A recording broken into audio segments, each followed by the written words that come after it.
if there's one thing, it is having the imagination and the empathy to put yourself in someone else's shoes.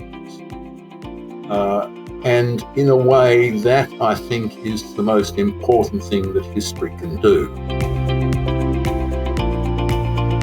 Hi, I'm Dr. Jed Macosko at academicinfluence.com and Wake Forest University in North Carolina. And today on my show, I have a special guest, Professor Henry Reynolds, coming all the way from Tasmania to talk about how he got interested in studying history when he was much younger. So, Professor Henry, can you remember back when you were a teenager, how did you start getting interested in history? Well, I think I got interested even before being a teenager. My father was an amateur historian. We lived in a place which is immersed in history because Tasmania was the site of one of the great convict settlements. So it has a great many buildings built before 1850. And so history was all around me. Now, the other thing is that in the days before television, one of my favourite things to do when I was quite young was to look at the volumes of an illustrated history of the world, which had many, many paintings, basically. And I was fascinated by them. And so I think my interest in history, but the sense that there was a past and the past was interesting, I think this goes right back probably to even before I could read. I used to pore over these pictures because we didn't have television, and the coloured pictures in this multi-volume history of the world was quite fascinating. That's great. And so what did you do when you went off to college? Did you immediately start studying history, or did you try different other things? Oh, well, I began a general arts degree, as we did, which included geography, history, politics, and literature. And when I got to the end of my third year, when you had to choose to specialise for an honours year, I was torn between history and literature, but ultimately decided upon history, even though I probably found literature and poetry more fascinating. But I think that was a wonderful grounding for a prose writer, which is what I think I am, as much as an historian. And how did that come about? Did you become a prose writer right after college, or did you first become a scholar of history and then become a prose writer? Well, it's an interesting question. I certainly think I always had an interest in language and words. And I had an interest in clearly from poetry, in metaphor and simile, and above all, the rhythm of prose. So I probably tried from the very beginning, but I think the next major influence was when, as a result of teaching, and I'd been a school teacher for several years before I went into a university, and I, in a sense, through lecturing, if you're going to do it well, you have to be able to respond to your audience. You have to have that sense that your audience is with you, which you gain in school teaching. If you don't do that in school teaching, you're going to have a terrible time. So in a sense, I learned how to address young undergraduates and to tell stories. I mean, I think narrative is very important. And telling stories in language which was easy to understand. And from the beginning of my writing career, I felt I should address the general reader. And that's a critical decision to make because most academics write for a selective audience. They write in journals for their peers. And I, from the start, began to write for the general reader. Now, at times, that creates the impression that you're lightweight. You're not a serious, earnest historian.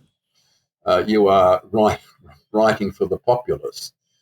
But I continued to do that. And after about 10 years, I gave up writing for academic journals because I believe that they, in a way, they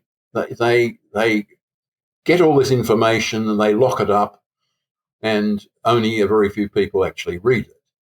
So, in a way, that all those influences came together to make me, as I say, a prose writer who I have a great belief in writing clear, direct prose that is accessible to a general reader.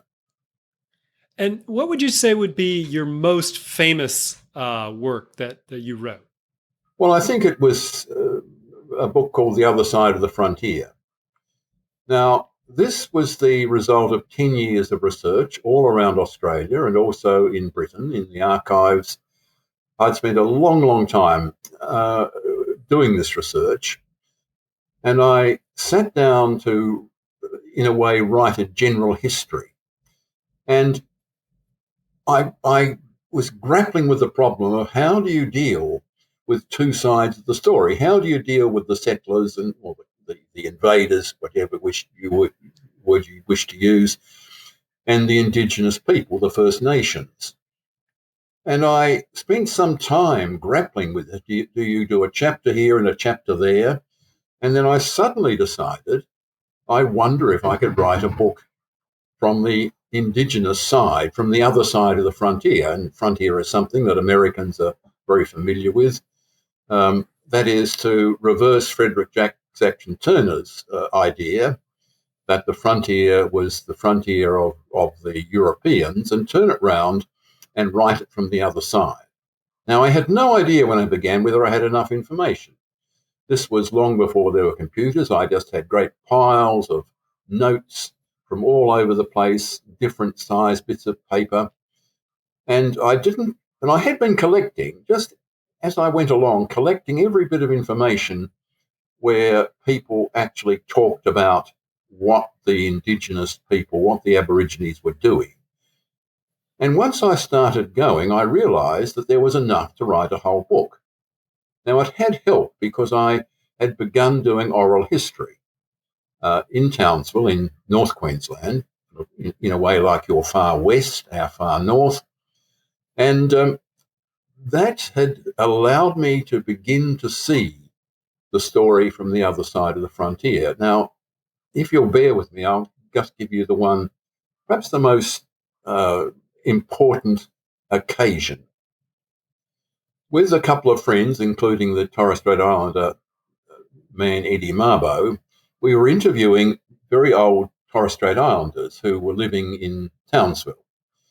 And one night we were talking to this silver-haired old gentleman, and he was orating in the way that the islanders do about the time when they saw a ship off their island, because they come from the islands in the Torres Strait.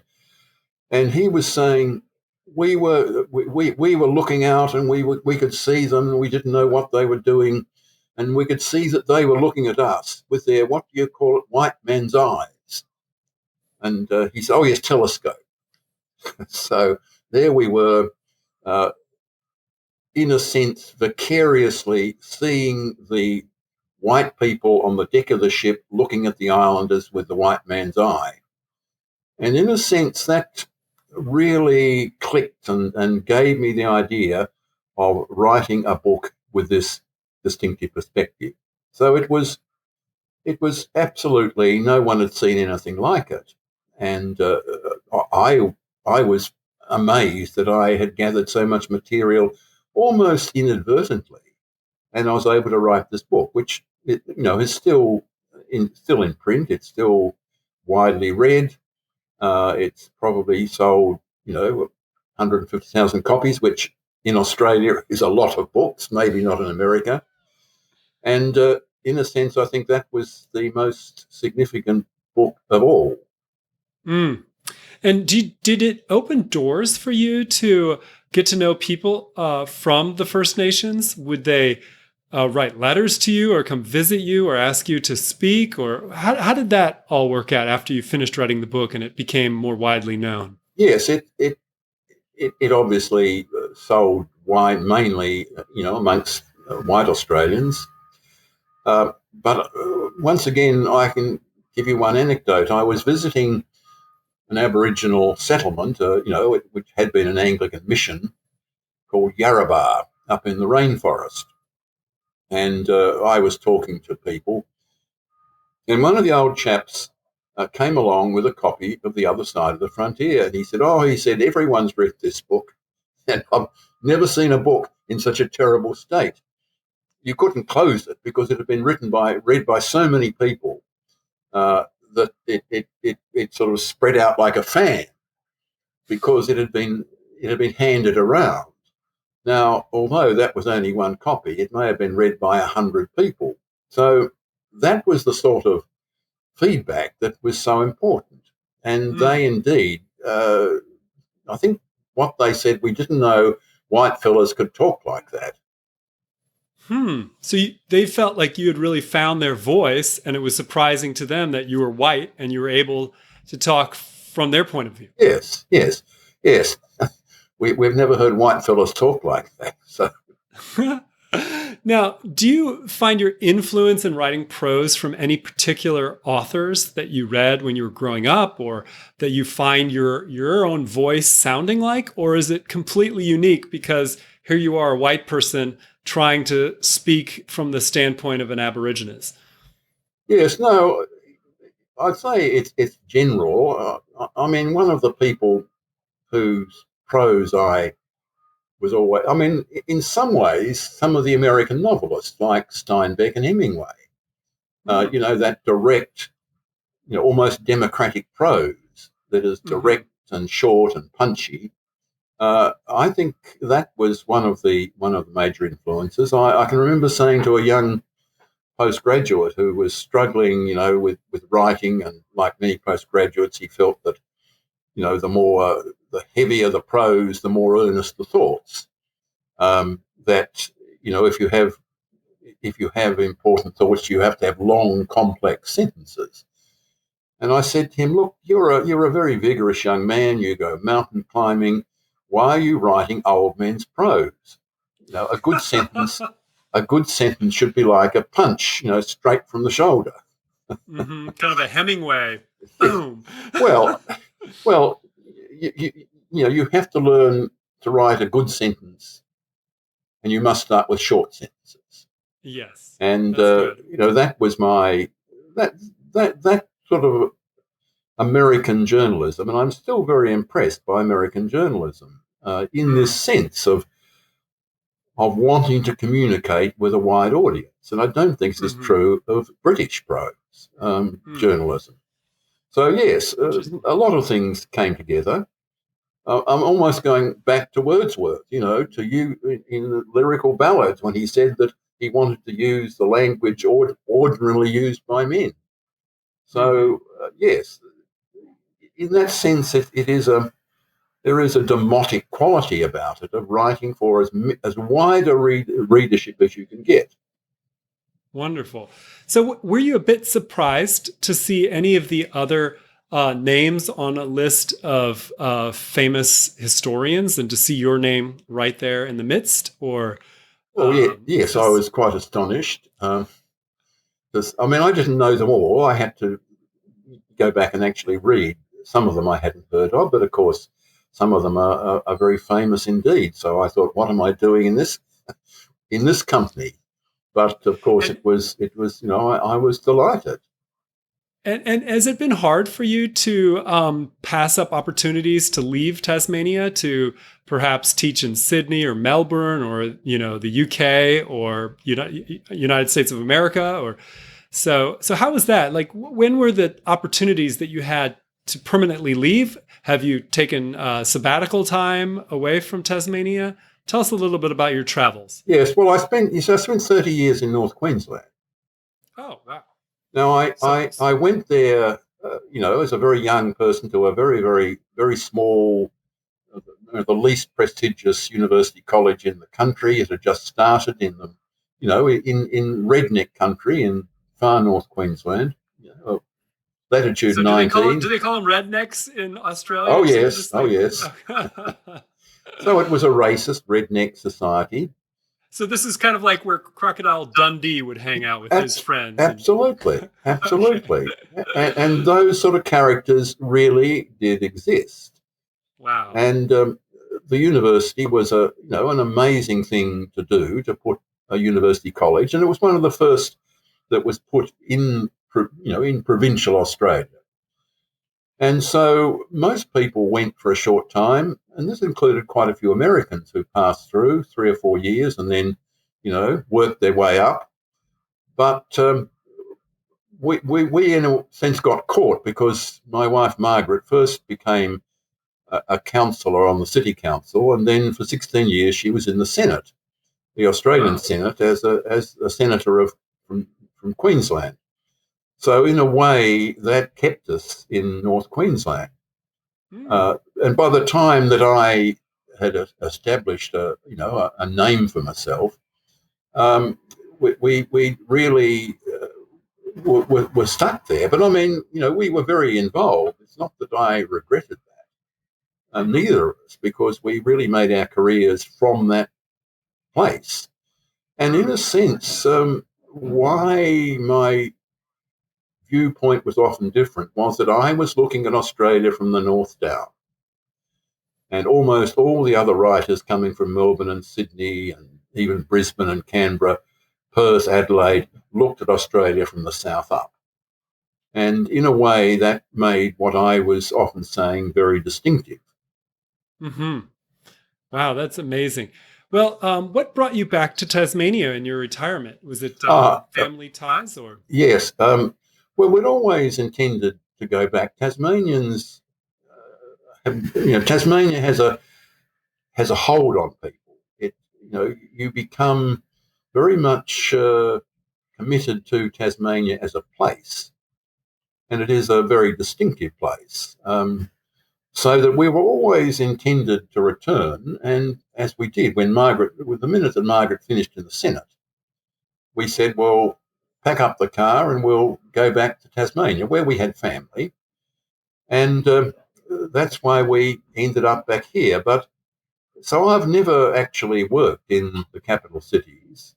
We used, we travelled there a lot. We travelled, spent a lot of time in Britain. We've been all over Europe and America. We've now got a family in New York. So until the recent developments, we would spend quite a bit of time every year in Manhattan, where my daughter lives and works at the UN. So, we haven't felt locked in provincialism. We've made provincialism a virtue, in a sense. Mm-hmm. Well, as we close out this interview, what could you say that we, as the 2020 group of people that we are, in this sort of strange world we live in right now, can take home from the perspective that you brought to the other side of the frontier? So, this very different perspective about a historical event that happened in the past as people were coming from Europe to Australia. Is there anything that we can sort of take home, the lessons from that book and from your research in the history of that time period, that would be important as we move forward in the next decades? Well, I have to think that it is a very small part of the whole turning around of the world. I mean, first with decolonisation, the rapid decolonisation, political decolonisation, and all the changes that brought, and in particular, the sense that the white man. One of the books I wrote that is widely read in America is Drawing the Global Colour Line, which was indeed about the way in which the white men, in Australia and New Zealand and Canada and the Western, I think you call it the Pacific Slope, don't you? These places were the places that faced the problem of dealing with Asia and Japan and China. And of course, as you know, they shared a lot in common of discrimination and immigration restriction and all of these things are very, very common And in some ways, these ideas became significant all over, certainly the Anglosphere, so that in a sense it's trying to take the story back, even take the camera back to the other side of the white men's spread throughout the world. And in a way, we are still dealing with that, as you find every day in the United States. And it is, I think, if there's one thing, it is having the imagination and the empathy to put yourself in someone else's shoes. And in a way, that I think is the most important thing that history can do. It can take us out of our own ambience and put us in someone else's shoes and trying to see the world through their eyes. And that, I think, is a very worthy thing and politically important thing to do. Well, thank you so much, Professor Reynolds. It was just really a pleasure to get to know you and to hear your story. Thank you for taking the time today to spend with us. Well, thank you for showing an interest in this old chap at the far end of the world. You're welcome. It was truly a pleasure. Thank you.